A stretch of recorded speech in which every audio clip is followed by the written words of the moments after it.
जय श्री कृष्ण। राधे राधे। आइए हम सब शिव पार्वती और नंदी की कथा को श्रवण करते हैं। आज शिव पार्वती को आशीर्वाद प्राप्ति करते हैं। एक बार पार्वती जी ने शिव जी से पूछा, मृत्यु लोक के पृथ्वी पर मनुष्य इतने दुखी क्यों है? जगत जननी अपनी संतानों को निरंतर दुख और क्लेश में घेरा देख कर वो दिलपीत होती है। इस पर शंकर भगवान बोले, प्रिय, मनुष्य के दुख का सबसे बड़ा कारण उसकी पर निंदा करने की आदत है। प्रत्येक व्यक्ति दूसरे में कमियां ही कमियां देखता है। उसे सामने वाला व्यक्ति हर परिस्थिति में गलत ही गलत है। भगवत भजन के स्थान पर निंदा में ही लीन रहती है और अपने आप को महान और निष्पाप सिद्ध करने में लगी रहती है। इस बात को सुनकर पार्वती जी कुछ बोली तो नहीं, पर सहमित भी नहीं हुई। भोलेनाथ उनकी शंका को समझ गए। बहुत दिन हो गया है, कहीं घूमने नहीं गया, चलो पृथ्वी पर घूम कर आते हैं। शंकर भगवान ने देवी का मन बहलाने के लिए कहा। इस प्रस्ताव से पार्वती जी बहुत प्रसन्न हुई और तुरंत तैयार हो गई। पति के साथ घूमने जाने का अवसर था, इसलिए उन्होंने सुंदर सुंदर वस्तु पहने, खूब श्रृंगार किया और लवणीयमयी तरुणी के रूप में शिव जी के समीप आ गई। पर यह क्या, शंकर भगवान जैसे थे वो जहाँ थे वही वैसे ही बैठे हुए थे।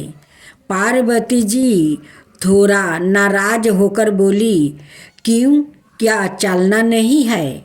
आप अभी तक तैयार नहीं हुआ?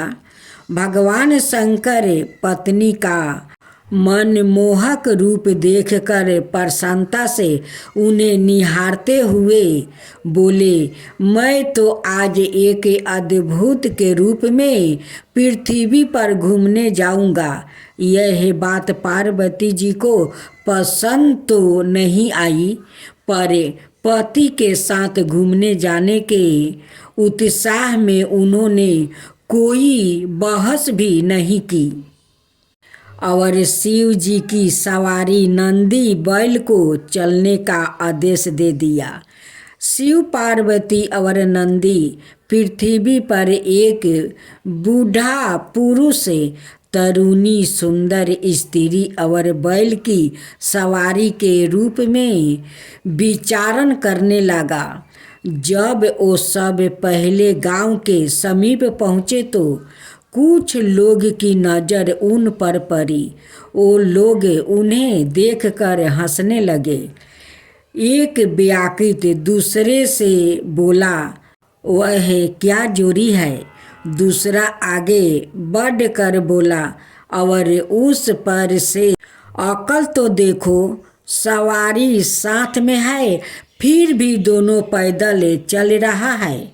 इस तरह से कई प्रकार से उपहास करते हुए उन्होंने इन तीनों का आगे बढ़ना लगभग मुश्किल कर दिया और उनका मजाक उड़ाते हुए झुंड बनाकर उनके पीछे पीछे चलने लगा। उस झुंड ने अगले गांव तक उनका पीछा किया।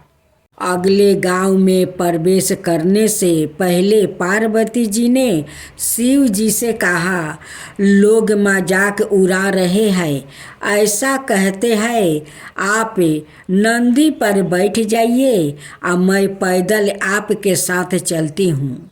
जैसी तुम्हारी इच्छा कल्याणी।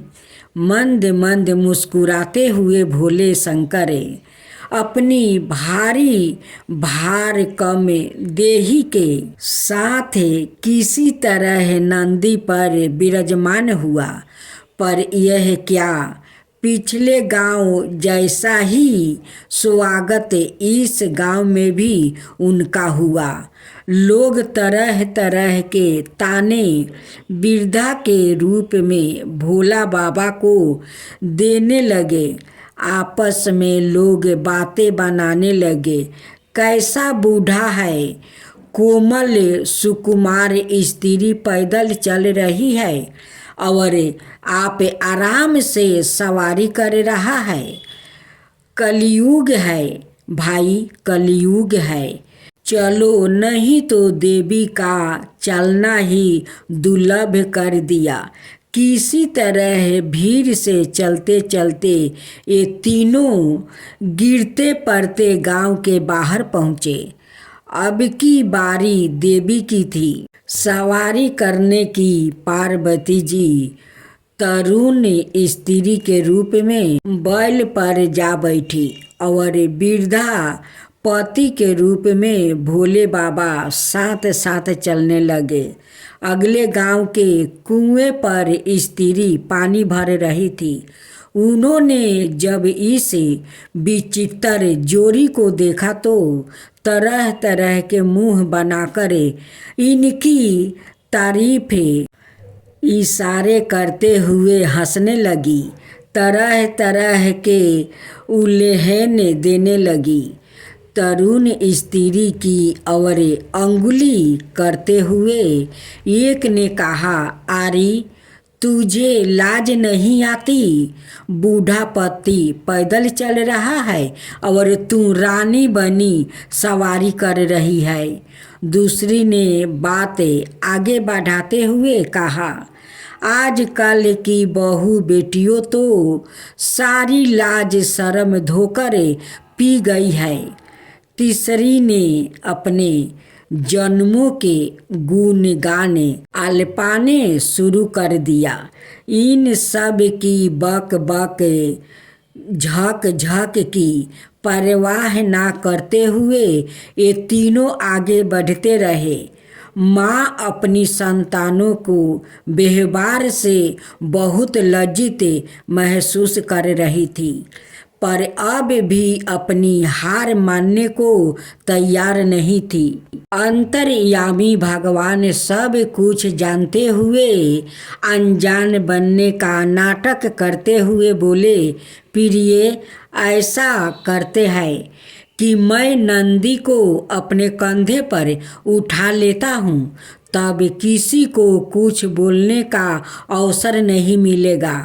पार्वती जी कुछ जवाब देती है। इससे पहले ही शिव जी ने नंदी को अपने कंधे पर उठा लिया और चलने लगे। संतानों को व्यवहार से पहले से ही दुखी देवी पति के कष्ट से और भी अधिक लज्जित महसूस करने लगी। लेकिन यह क्या, वो अगले गांव के पास से गुजरे तो उस गांव के वासियों ने तो जैसे सारी मर्यादा ही तोड़ दी। लोग अनाप शनाप बोलते हुए, उछल कूद मचाते हुए उन्हें परेशान करने लगे। आप शब्दों और भीड़ का उपद्रव अपनी चरम सीमा पर था। इस सब को झेलते हुए किसी तरह वो अपने को बचाते हुए गांव की सीमा से बाहर आए। भोले बाबा हंसते हुए बोले, कहो कल्याणी, अब तुम्हारा क्या कहना है? अपने देवता के सामने अपनी अभद्र संतान के क्रिया कल्पों से देवी बहुत शर्मिंदा महसूस कर रही थी। खिसिया कर महसूस करते हुए उन्होंने कहा, आप ही सही है भगवान। मनुष्य अपने कर्मों की वजह से ही दुखी है और नरक जैसा जीवन जीने को मजबूर है। अब कभी भी परनिंदा या किसी का उपहास उड़ाने से पहले रुके, जरा सोचे, कहीं सामने वाले के रूप में हमारे आराध्या हमारी परीक्षा लेने के लिए तो नहीं खड़े हैं। जय शिवा ओमकारा, प्रभु हरे शिवा ओमकारा, ब्रह्मा विष्णु सदा शिव अर्धंगिनी धारा। ओम जय शिवा ओमकारा, एकानन चतुरानन पंचानन राजे, शिव पंचानन राजे। हंसासन गरुड़ासन विषवाहन साजे। ओम जय शिवा ओमकारा, दो भुज चार चतुर भुज दस भुज अति सोहे, तीनों रूप निरखता त्रिभुवन जन मोहे। ओम जय शिवा ओमकारा, अक्षर माला बने माला मुंडी माला तारी, चंदन मृग मद सोहे बोले सुभिकारी। ओम जय शिवा ओमकारा, श्वेतांबर पीतांबर गंबर अंगे, सनकादिक बरे मादिकी भूतादिकी संगे।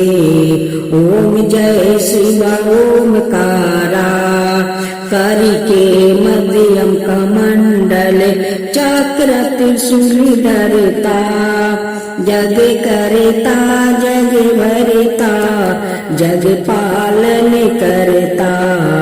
ओम जय शिवा ओमकारा, ब्रह्मा विष्णु सदा शिव जानते अविवेका, प्राण बचर के मध्यम याहे तीनों एका। ओम जय शिवा ओमकारा, तिरगुण शिवजी के आरती जो कोई नर गावे, शिवा जो कोई नर गावे।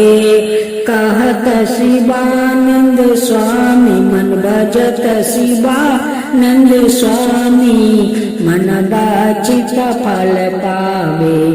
ओम जय शिवा ओमकारा, जय शिवा ओमकारा।